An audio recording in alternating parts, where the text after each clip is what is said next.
It's March 11th, 2014, and this is a Fortean Slip News special report.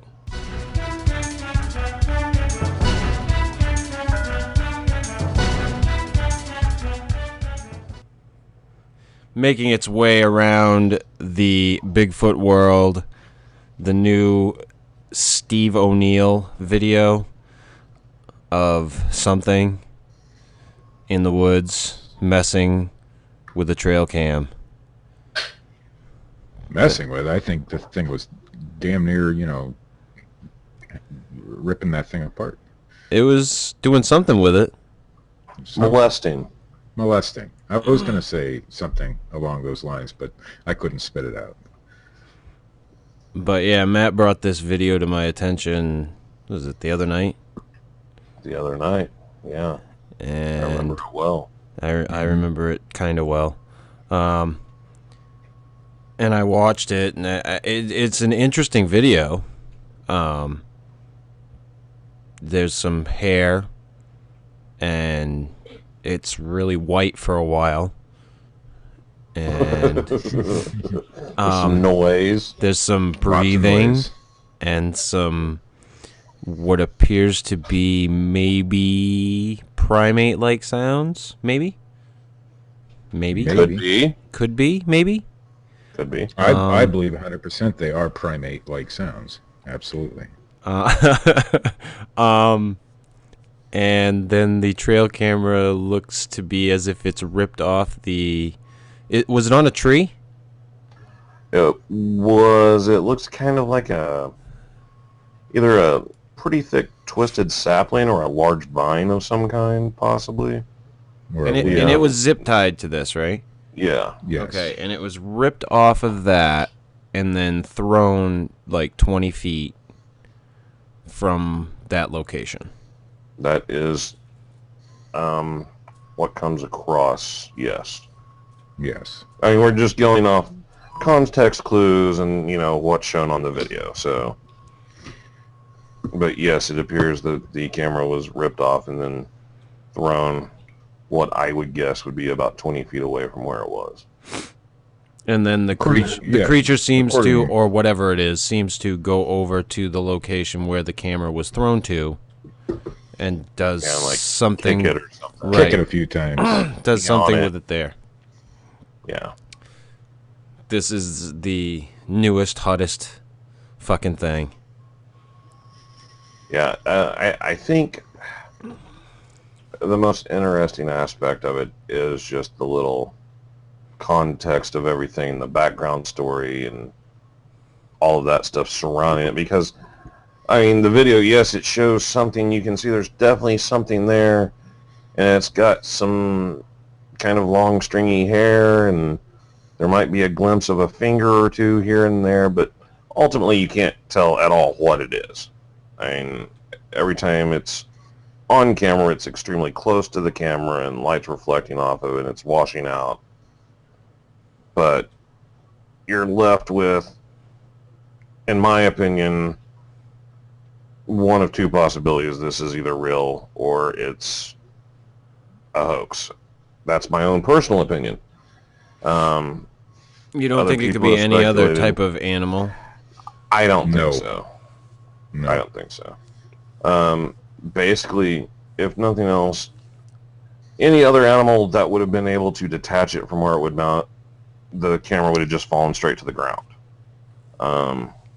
If it was a bear, which would be the most likely possibility in my mind for it to be a real animal, then the bear would have had to ultimately grab it in its mouth and carry it over to the new location and drop it, and you don't see any of that on the video. I mean, the camera is where it's mounted, and then it's like flying through the air and lands on the ground. Right. My take is a lot of people are focusing on the, game trail video itself and trying to decide whether that's a real animal or not. But I think what we really need to do is look at the video that preceded that with how he was talking about it. And he sets up the scene perfectly, as if he knows what's going to happen. In other words, he speaks about well, you know, this camera's here, and the thing might not like it being here, and we might get something on camera, you know. So it seemed very contrived to me from the beginning.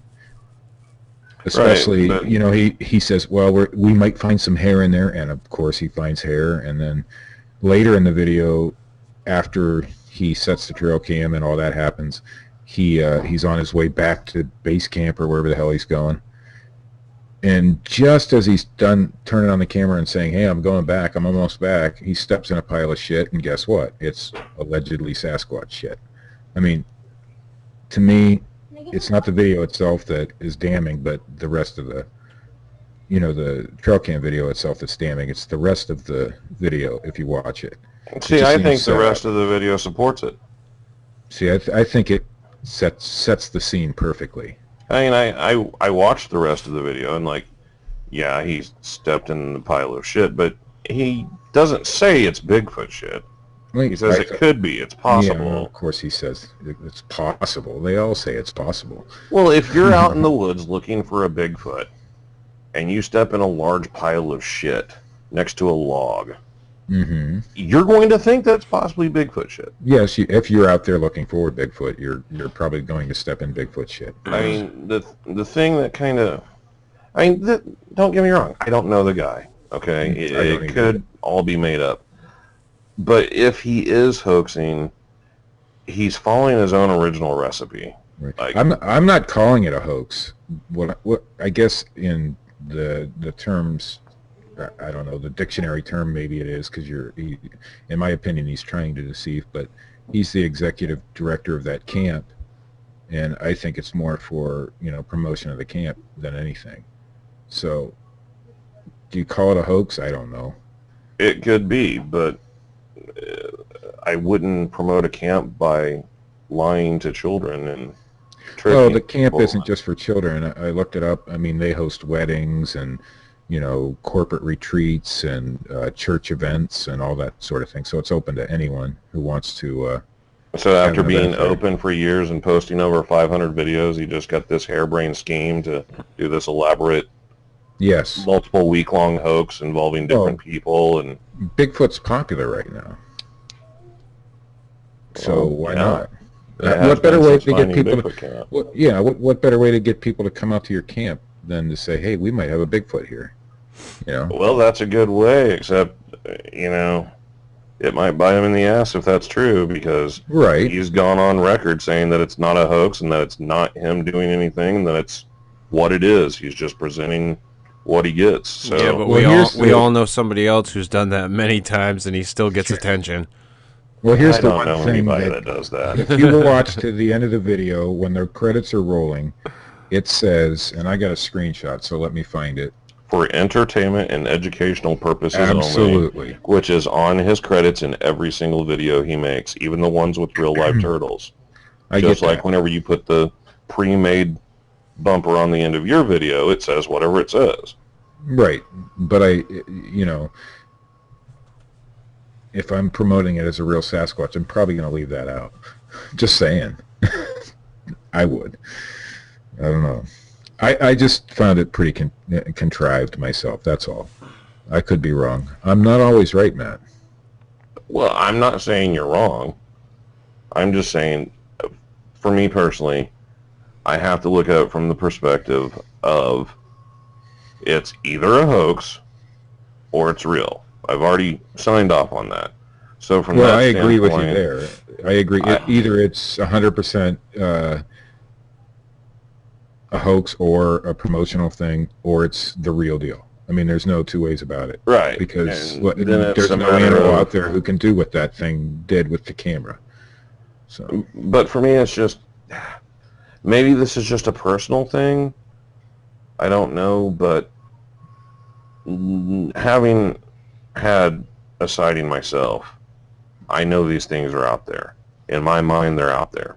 Okay, we can sit here and debate whether I really saw what I saw and all that, but for sake of argument, I saw what I saw. I know they're out there.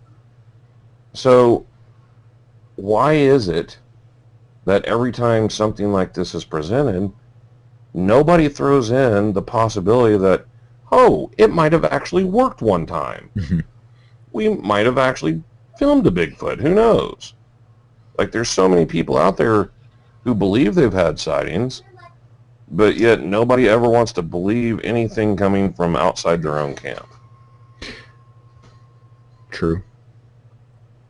Now, I haven't had a chance to look into that particular trail cam model. I'm not exactly sure which model he's using. I did look up some of the stealth cams, and they take up to 180 seconds of video, which is like 3.5 minutes. How long was the actual video of the? I'm not sure.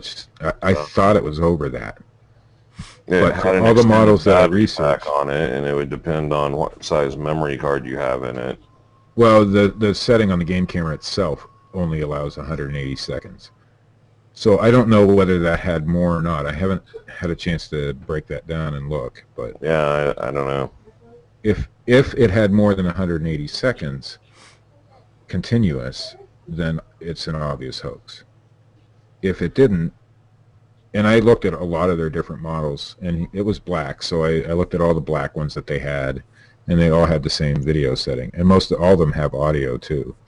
So that was just a question I had about it, because I wasn't sure exactly how long that was, because I only got a chance to look at it once before the show today.